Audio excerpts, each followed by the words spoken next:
Hey everybody, and welcome back for another edition of Griz Tracks, and we are finally here. It's the beginning of the actual football season. No more time for just preseason practices as the Grizzlies are going to open up at Wyoming here in a couple days. I'm AJ Mazzolini of the Missoulian. And I'm Bill Speltz, a beat writer for the Griz football team. And we're here to talk about the beginning of the season and that Wyoming game. First off, Grizzlies going to Wyoming, Laramie, Wyoming, here for the Saturday 2 o'clock start. And Bill, let's break down what Wyoming is going to be bringing into that game. Well, the scariest part of Wyoming, just right off the top of your head, is their coach. They have a new coach this year in Craig Bowl, coming off 3 straight FCS championships for North Dakota State, and that's awful impressive to Griz fans here. And even just as impressive to me is the fact that he's 4-0 against FBS schools lately when he was at North Dakota State, including a win over Kansas State last year. Yeah, and there's times when Wyoming would love to be 4-0 against FBS teams. So a lot of success for him that he's bringing into that matchup.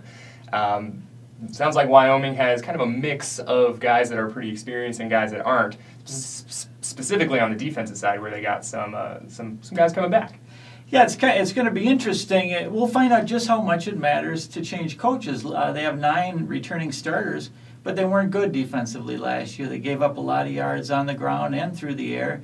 I think almost 100 yards more per game than Montana's defense, if you want to compare the two. Yeah, and on the offensive side, some of the skill position players are back. Some of the guys that were dangerous. We're helping them get some points on the board. But at the center of that, they have a really unproven quarterback.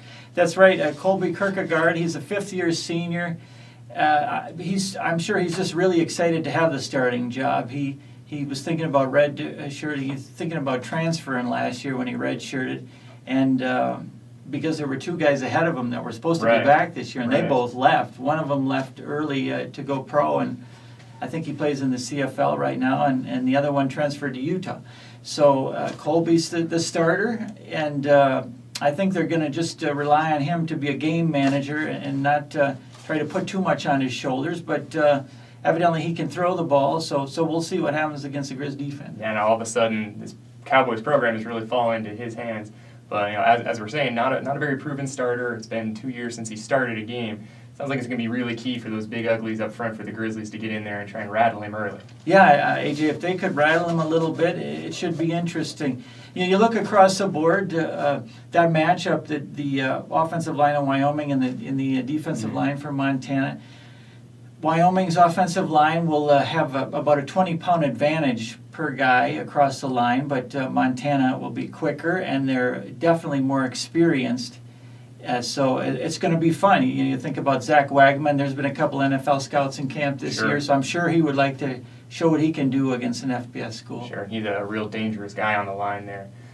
Bill, let's also kind of update people a little bit on the injury bug. It's been something that's really been worrying a lot of Griz fans, I'm sure, throughout the preseason here. Yeah, definitely the top story in camp has been Ellis Henderson, preseason All-Big Sky Conference pick a wide receiver. Griz fans remember what he did last year. He was really had the clutch play in a couple of games to get them the win. He's had a bacterial infection in his stomach. Coach Delaney a couple of weeks ago made it sound like he was losing weight and it didn't look good. This week, Coach Delaney has indicated that Ellis will play a little bit. So that's promising. I don't know how much a little bit is. We'll see. Maybe he'll be out there for the first play of the game, his starting lineup.